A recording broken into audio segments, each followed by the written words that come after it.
Hey guys, welcome to another Tea Time show. I've got my Go Away I'm Tweeting mug today. Today's show is all about Instagram ads, how do we set them up, and really good to have superstar pay-per-click specialist with me, Perry Richardson. How you doing, Perry? Yeah, I'm good, thank you. I've just got a water with me. Oh, jolly good. No fabulous mug like mine. No, Um, plastic. for those people who don't know you, just give us a quick 20-30 seconds of what you're doing on a typical day. Okay, so I'm the pay-per-click specialist here at Tillison. Majority of my work is based around Google AdWords. So that's your search, display, shopping, and so on. And then I do a lot of stuff on social PPC as well. So a lot of this work is managing clients on a day-to-day basis. It's also coaching clients how to do that themselves as well. Okay, good stuff. And just recently, Instagram ads launched in the UK. It's been around in the US for a while, and we've been kind of begging for them to kind of bring it to the UK. And you've been running some campaigns for clients on that as well, which is why we got you on the show to share some of these Instagram ads tips. So, folks, if you've got questions that you'd like Perry to answer, just make sure you ask those in the comments. Make sure you give us a thumbs up and a like if you enjoyed the video. We do the show every week, so make sure you subscribe for more. And there are about 100 videos already recorded, so go back and have a look at those. Our agenda today is how do we set up Instagram ads? How do we start? Where do we go about that? What budget should we use? That kind of stuff. What targeting criteria can we use? Which ad formats are available and which work best, what you can expect to achieve with Instagram ads, what are they actually for, and what can we use to measure that. And I'm sure there'll be some chat in between that with some other questions. So Perry, let's just dive straight in. How do we go about? I'm a complete newbie. How do I go about starting to advertise with Instagram? How do I set up Instagram ads? Okay, if you've set a Facebook campaign up before, then it's going to benefit you a lot because you set the Instagram ads up through the Facebook Adverts Manager or the Power Editor. So if you set a Facebook ad up before, then it's pretty simple from there. But what you can do is you can choose your campaign objective like you would do with any Instagram. How do I set up Instagram ads? Okay, if you've set a Facebook campaign up, that was weird. Not sure what's going on there. Because you set the Instagram ads up. You got that playing in the background or something? Adverts Manager or the Power Editor. So if you set a Facebook ad up before, then it's pretty simple. Oh, I think Perry's had a minor malfunction there. Just off. So I think what Perry was just about to explain was the Instagram ads are set up in the Facebook editor, and effectively they're almost like a placement within Facebook. So what you effectively do, it's a bit like Google Ads, where you'll say you want to be on search, you want to be on display, and actually in this case you just choose Instagram as a placement. Perry, you're back. I am back, yes. I'm not sure what happened there. That's a bit weird. Okay. Never worked with children, animals, or live hangouts on air. Cool. Okay. So I was just trying to sort of catch up and explain that Instagram ads were almost like a placement of Facebook, which I think is what you're about to dive in. Yes, I was just getting onto that. So what you would do with any normal Facebook campaign is you'd go and set your campaign objective, all of your targeting criteria, and then at the end of that, you get to choose which placements you'd like your ads to show on. So originally it was Facebook desktop newsfeed and the right column, as well as the mobile newsfeed and the mobile network. So they were the four placements where your ads could show them. Now Facebook have introduced a new placement, which is Instagram, of course. So now you just need to go in there and enable that, and then your ads can now show on Instagram. If you want to set up just an Instagram campaign, then you can. You just have to disable all of the other placements and just have Instagram there. Okay, and you'd recommend segmenting them and having different campaigns, different budgets? Yes, that is something which you should do from the off, really, is because they all have different behaviours. Some might perform better than others, as well as when they're actually on site as well. So having them all split out, you can easily monitor each placement, how well they do, and then focus budgets on different areas depending on the results. Okay, and we'll come back to the measurement bit at the end anyway. Yeah. Okay, good. So you talked about objectives there. Just for those that don't know, what are the different objectives? So there is quite a large list of the objectives. So you could have website clicks, website conversions, engagements on your post, video views, app installs or engagements. There's quite a long list, and you set them up based on what your actual objective is. So if it is to get people to your website, then that's the one you would use. If it's to get leads, then there's also a lead gen campaign as well. So there's lots of different options. Not all of them are available to Instagram, but majority of them are. So it's just a case of testing it and making sure that you've got the right campaign objective before you start. Okay, and we'll come on again to what you can realistically expect to achieve with Instagram ads and by extension social media ads, I guess, as well. So targeting criteria, they're going to be the same as Facebook, I guess, effectively. So what are you typically, how are you typically segmenting that data, by which criteria? Okay, yeah. So all the targeting for Instagram is the same as Facebook. So what you get presented with at first is your demographics, so your locations, gender, language, etc. So once you've filled out all of that, then it comes through to more detailed targeting. Now, what you can do here is be a bit more specific. So you can use interest categories, job titles, employers, employees, and you can. It's all about just testing all of these different targeting methods. So you could have different ad sets for each targeting method, and then work out which one performs best from there. Okay, and then I guess you're tailoring the ads and the content that you're promoting for each of those audiences. So you might have some ads for males and some different ads for females, or ads for older or younger, the same as that you would do on Facebook.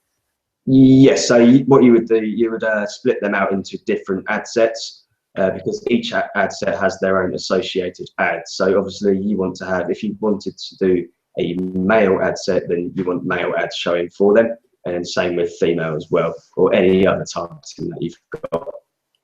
Okay, so it could be, like you said, it could be location, gender, marital status, job title, employer, any of those, depending on what you're trying to do, but break them into smaller chunks so that you can measure them independently and really make more relevant ads that are going to get you a better response from each section.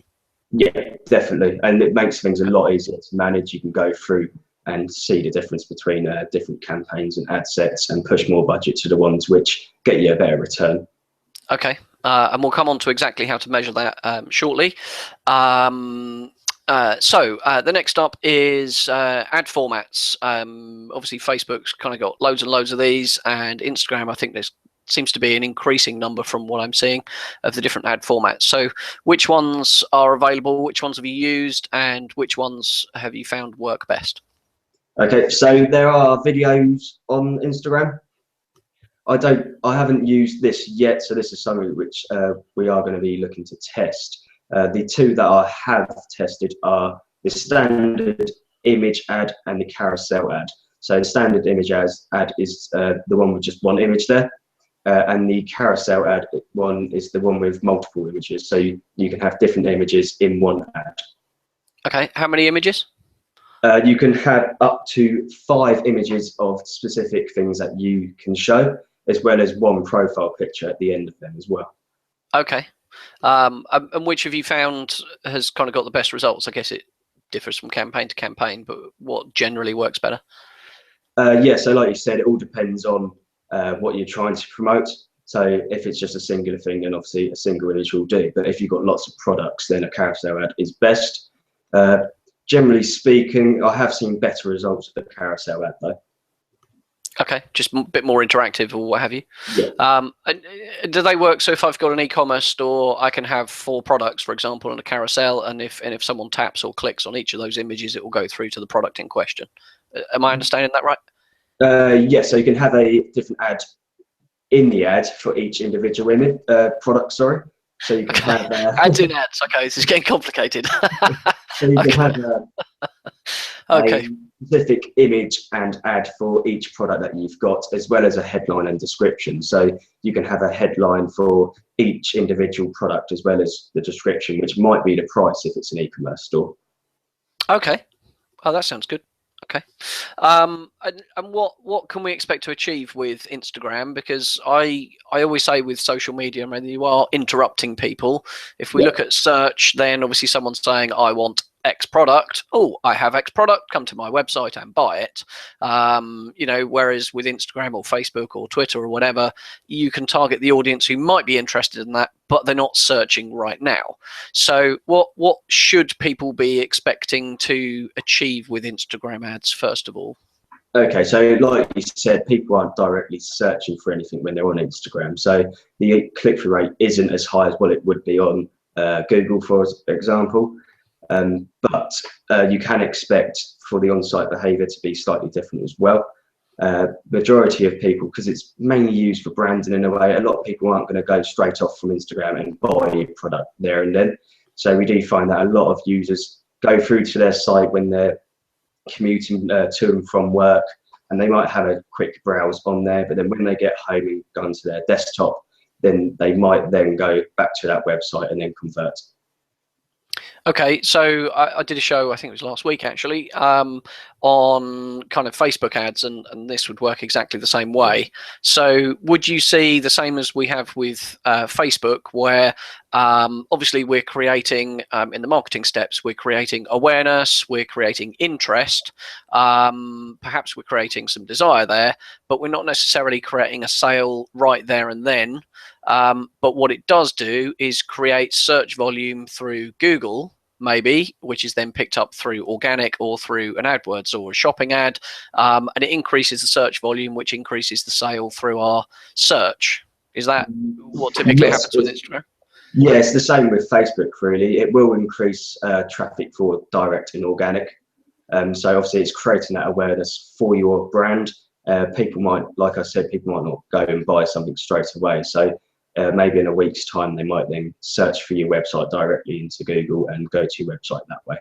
Okay, so watch the show I did last week, folks, on that, because it's really important if you're spending money with Instagram or Facebook, as that show was about, and kind of looking at it and going, well, look, I spent £500 and we've got like 10 sales and it cost too much. But actually, if you look in analytics, you'll see an increase in spike in organic traffic, particularly on your brand, and also direct traffic as well. But there isn't necessarily a direct attribution with Instagram, because they may be on a different device. There's a whole other show on that, so I won't labour the point now on that, because it is pretty complicated.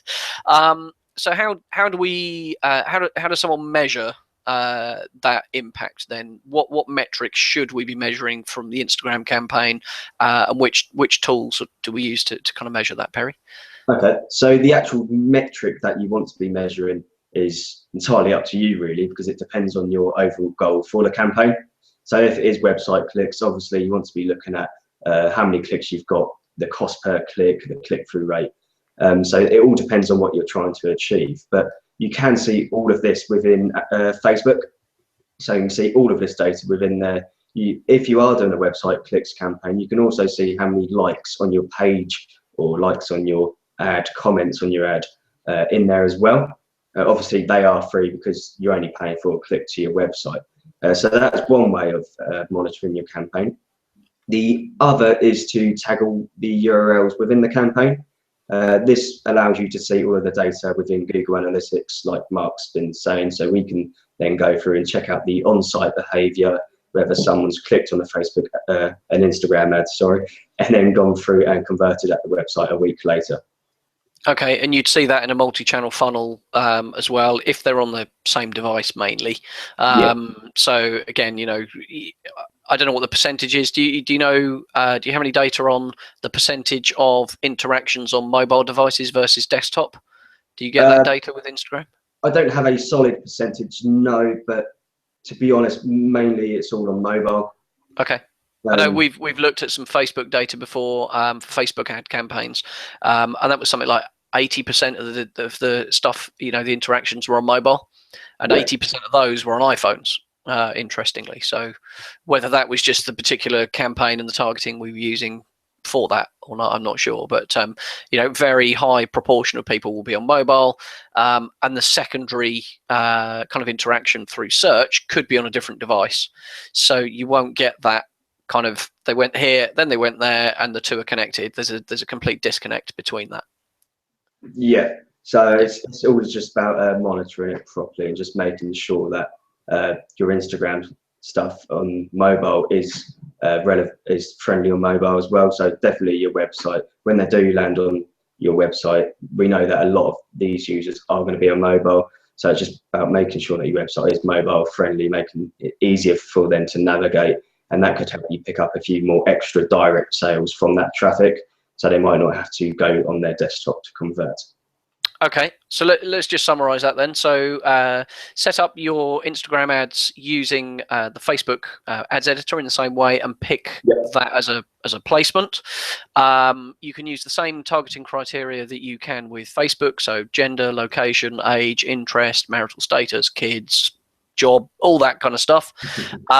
Make sure you segment that data and create ads specifically for each of those audiences if you can. Yeah. Test out different ad formats and compare the performance of the two. Yeah. To find out what works best for you, because you know there is the kind of question of what works best, but it is really kind of depends on your audience and your brand almost really. In terms of expectations of what you can achieve with Instagram, primarily I think we're saying it's kind of brand reach, it's creating awareness of your brand, your product. It will create search volume which converts through a different source and on different devices, so do be aware of that when you're using Instagram ads. Use obviously the Facebook conversion tracking, which I guess is the same through Instagram, so you can put your pixel on there and track conversions, but also tag the URLs in each of your ad sets so that in Google Analytics you can see if those clicks feature in the funnel, what the bounce rate's like, all those lovely things we talk about in the other shows we've done on analytics. And it was the last point you just made there, which I've completely forgotten. Making your site mobile friendly. Yes, absolutely. I mean, that's just massive. You know, the vast majority of the traffic you're going to get is on mobile, so absolutely make sure your site is mobile ready. Otherwise, you're going to waste a heap of cash, I guess. Good. All right, Perry, that's a great session. Let's wrap that up there. I'm sure we'll do another show on this, maybe on some specifics of the ad formats or tracking or whatever in the future. So make sure, guys, you subscribe for that. Thanks, Perry, anyway. Enjoy your drink. I'm going to have my cup of tea. Thank you. Cheers, Perry. Cheers.